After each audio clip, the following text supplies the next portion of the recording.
Bom dia, vida! Aos filhos dos nossos filhos, aos amigos dos nossos amigos. Com vocês, no podcast Nem Tudo É Só Política, Raul Alfredo no comando. E com Deus, vamos todas as manhãs, todas as tardes, todas as noites, porque só Ele salva. Em tempo de tribulação, pegue na mão dele e vá.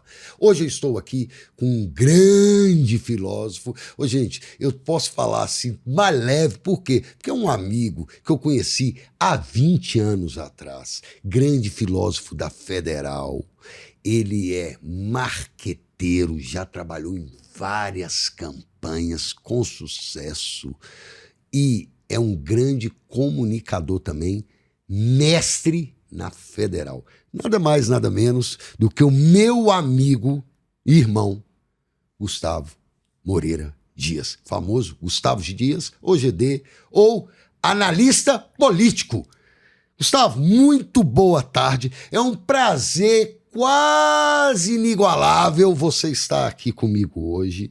É sempre uma satisfação estar sempre com você, Gustavo, porque todos os dias eu aprendo um pouco com você, pela essa filosofia de vida que você preza. Quem aprende sou eu, Raul. Primeiro, obrigado pelo convite, obrigado pela oportunidade de estar aqui. Sinta-se à vontade aqui, Fazia muito tempo que a gente estava querendo ter esse papo e a gente tem agora a oportunidade.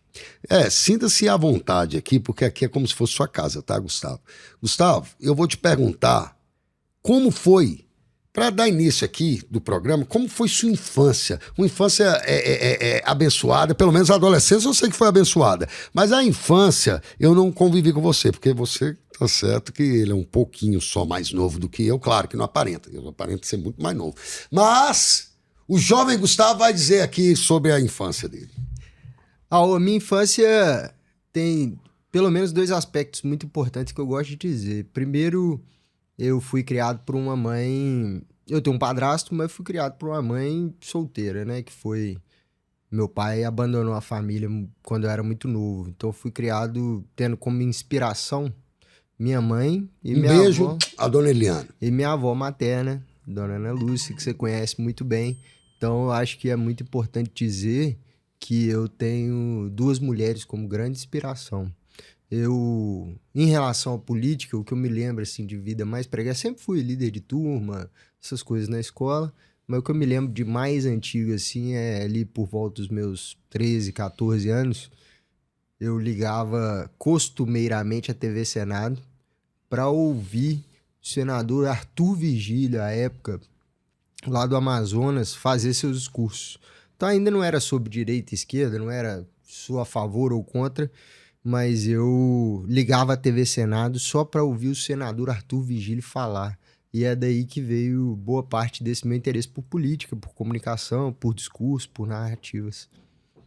Tá, e sua integração, sua entrada na UFMG, meu querido?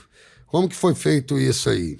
Isso é muito interessante, porque assim, sou um filósofo de formação, não gosto de dizer que sou um filósofo, sou um bacharel em filosofia. Para ser filósofo tem que escrever muito ainda, então sou um bacharel em filosofia, mas antes disso eu estudei no colégio técnico, no Cefet, e ali naquela oportunidade eu fiz eletrônica, então eu saí da eletrônica para fazer filosofia na Federal. Por quê? Porque eu me descobri alguém de humanas dentro do colégio técnico, não gostava de número, não sabia fazer conta e descobri que o meu negócio era pensar. Então, influenciado por alguns professores que eu tive na minha formação, fui fazer filosofia na Federal. Passei bastante tempo lá na Fafiche e eu costumo dizer que aquela faculdade, junto de outras pessoas que me inspiraram, me conformou muito e me transformou na pessoa que eu sou hoje. Muito bacana, viu, Gustavo?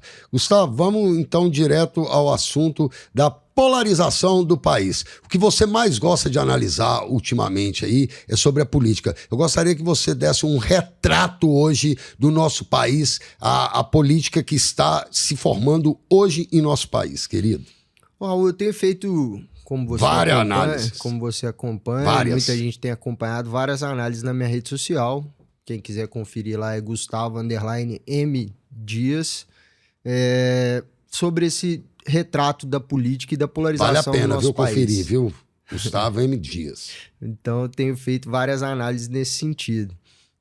Todas as pesquisas mais recentes que têm sido divulgadas apontam para um cenário muito parecido com aquele que nós vivemos em 2018 e 2022.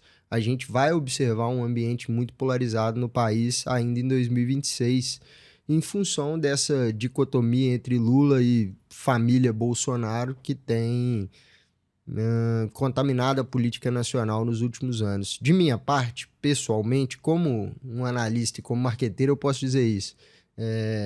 Acho pobre a discussão política e acho triste para o Brasil que a gente vive em um ambiente tão polarizado que não tenha dado a oportunidade a alguns políticos nesse país, como, por exemplo, Marina Silva, Ciro Gomes. Não estou dizendo que seriam melhores administradores do país, mas que com certeza poderiam ter contribuído mais para o debate nacional e talvez o Brasil não estivesse hoje na situação em que está. A gente está observando o mundo inteiro com discussões contemporâneas muito interessantes sobre inteligência artificial, desenvolvimento tecnológico e dentro do Brasil, não só na política, mas na nossa sociedade, a gente observa uma discussão ainda muito pobre em relação à direita e esquerda e pouco se discute em relação aos rumos do país. Isso é triste. Tá, vamos trazer isso para Minas Gerais. Vai, analisa aí como do jeito que você gosta de analisar aí, como você sabe analisar. Minas Gerais, vamos trazer isso para cá. Essa bagunça que tá tendo em Minas Gerais aí, que não se decidiram nada ainda até hoje. Nada. O contexto de Minas Gerais, especialmente em 2026, ele tá muito interessante. Poucas vezes a gente viu, desde a redemocratização, um ambiente de tanta incerteza tão próximo da eleição. Então, ainda hoje, em março, a eleição é em outubro, a gente não sabe ao certo quem serão os candidatos, tem algumas candidaturas colocadas, mas eu tenho feito várias análises sobre esse contexto na minha rede social. O que se pode dizer é que, espelhada a polarização nacional para o cenário de Minas Gerais, a gente vai ter aqui uma disputa também entre direita e esquerda. Mas é importante destacar que Minas Gerais sempre esteve na vanguarda da política nacional. Significa que Minas sempre deu alguns recados antecipadamente à política nacional. E a minha aposta é que nesse período eleitoral, imaginando as candidaturas que hoje a gente sabe que estão pré-colocadas, do senador Cleitinho à direita, do vice-governador Matheus Simões também à direita, do ex-presidente da Câmara de BH, Gabriel Azevedo, ao centro, e aí há divergência sobre mais ao centro-esquerda, mais à centro-direita, e não há hoje um representante colocado no polo à esquerda na disputa eleitoral em Minas Gerais. Imaginando esse cenário e que o PT precise ter um palanque para o presidente Lula aqui, imagino que Minas possa fazer uma análise de contexto mais interessante do que a gente observa no Brasil, e nesse cenário, o PT ainda tendo que responder à péssima administração do governador Pimentel de alguns anos atrás no estado, pode carregar uma rejeição muito grande e não encontrar espaço na campanha. Nesse cenário, nesse contexto todo, é possível que a gente tenha uma disputa entre direita e um candidato mais ao centro. E isso pode, talvez, sugerir em Minas Gerais um resultado e uma campanha diferente dessa campanha polarizada nacionalmente. Tá, mas vamos lá, Gustavo. Hoje eu saio nas ruas e escuto o pessoal falando assim, ó, política é tudo corrupto, tudo ladrão, tudo uma corrupção danada, tudo. O que você tem a analisar sobre isso? O eleitor, ele está cansado, o eleitor, ele está fadado, ele está... Como é que ele está? Ele está desmotivado? Você não vê o eleitor hoje falando de política? O que você acha isso? Vamos analisar um pouco o eleitor. Esse problema, Raul, como boa parte dos problemas brasileiros, ele está envolvido com uma coisa que é muito básica, que é o desenvolvimento da educação.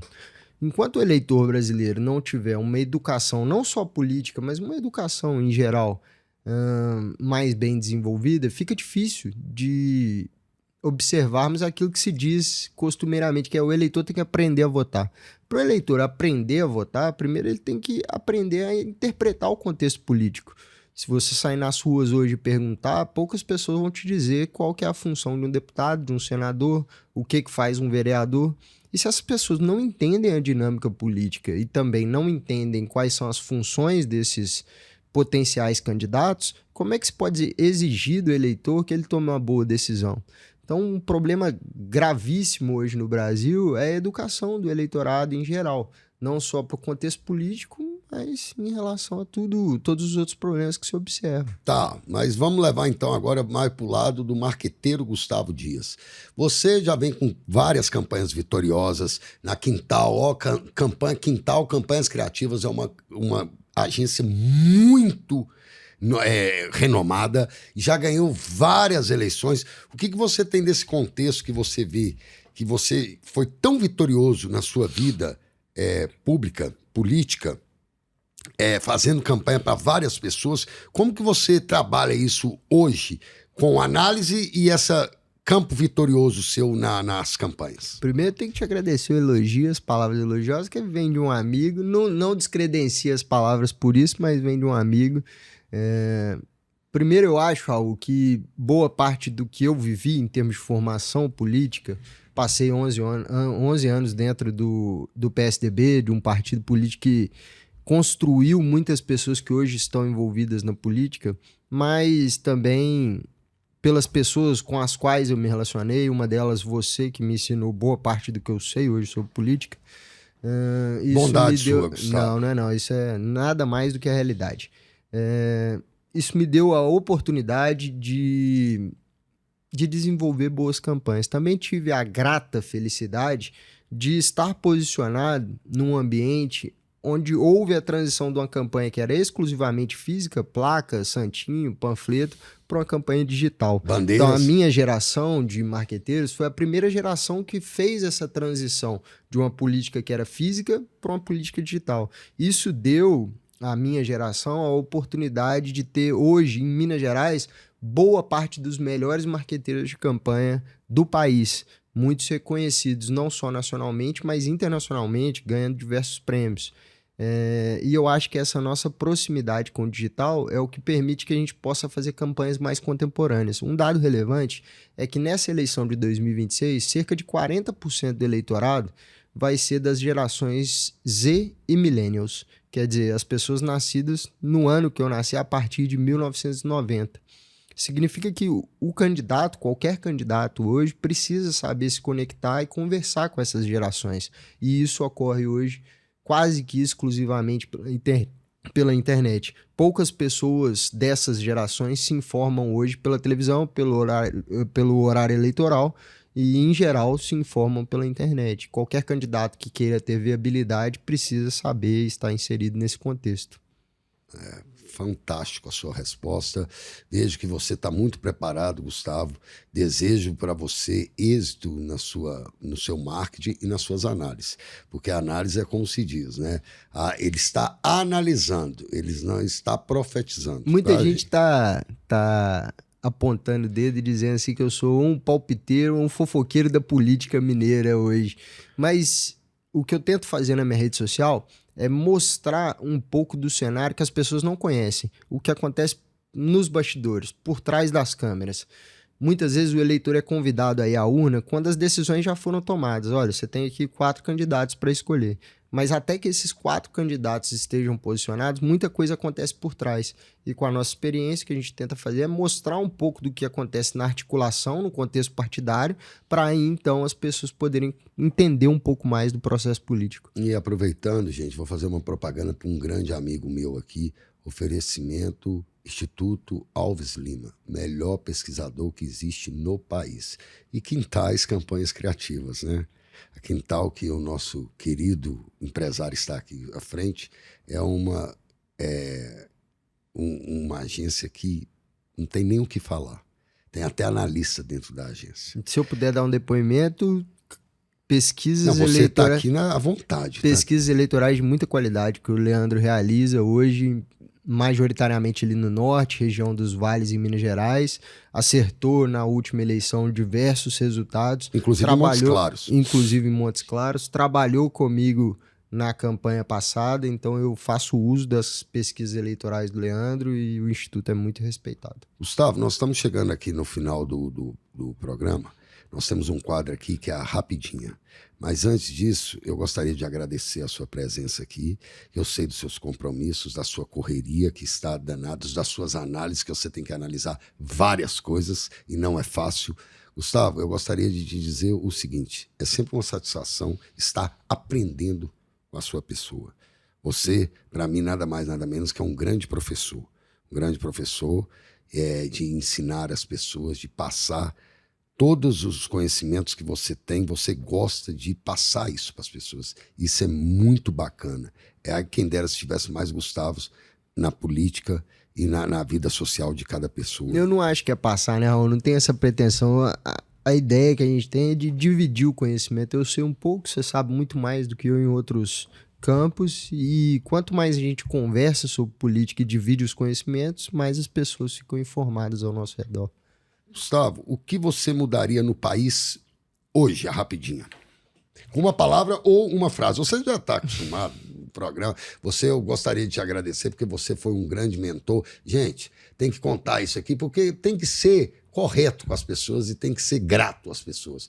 O Gustavo é um grande idealizador até do nosso Nem Tudo é Só Política. Ele começou com a ideia, ele veio e me falou, vamos fazer um programa, Raul, vamos fazer um podcast, e aí saiu esse podcast Nem Tudo é Só Política. Por isso que ele sempre fala que já estava mais tempo para a gente vir fazer essa entrevista. O Gustavo sempre me ajudou nessa questão aí de comunicação, de marketing. É um cara de tirar o chapéu. Então não poderia deixar de falar isso aqui. Eu só tive a ideia, Raul. Quem fez o podcast ser o sucesso que é hoje é sua habilidade, sua capacidade, seu carisma acima de tudo. Então eu só tive a ideia, eu só liguei os pontos e disse, poxa, esse cara tem que estar no microfone falando as coisas porque ele tem verdade no coração. Eu te agradeço, Gustavo, e sou grato a isso.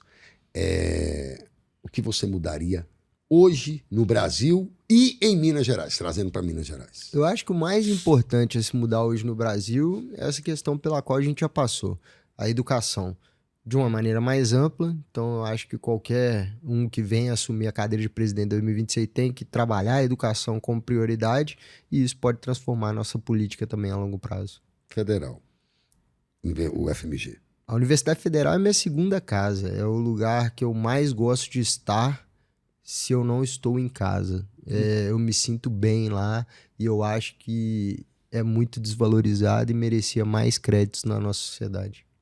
Um prato. Prato de comida é muito difícil. Você me conhece, sabe que eu gosto de salada. O que eu mais gosto de comer é salada de agrião com rabanete, porque eu lembro da minha avó. Tá vendo as raízes? Deus. Deus tem uma presença na minha vida muito, talvez diferente do que as pessoas esperam. Deus é algo que está acima de nós e que nos governa antes de tudo. Família. Família é tudo que me fez ser quem eu sou hoje. E para finalizar, Gustavo, que eu sei a resposta que você vai dar, e pergunto isso muito tranquilamente, o que te fez aceitar o meu singelo convite de você estar aqui hoje no podcast que você ajudou a criar? Primeiro, o convite não é singelo, Raul. Eu só tô aqui hoje porque você me ensinou boa parte do que eu sei, mas muita coisa mesmo. Eu tô aqui porque eu acredito no poder que você tem nesse microfone.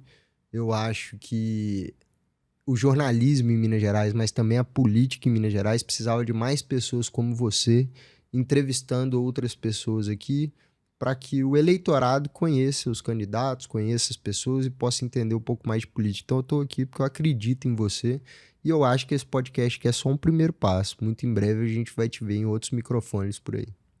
Entrevistei o grande analista, o grande comunicador, o grande filósofo, acima de tudo um grande amigo, Gustavo Dias. Muito obrigado. Obrigado por você estar aqui, de querido. forma alguma.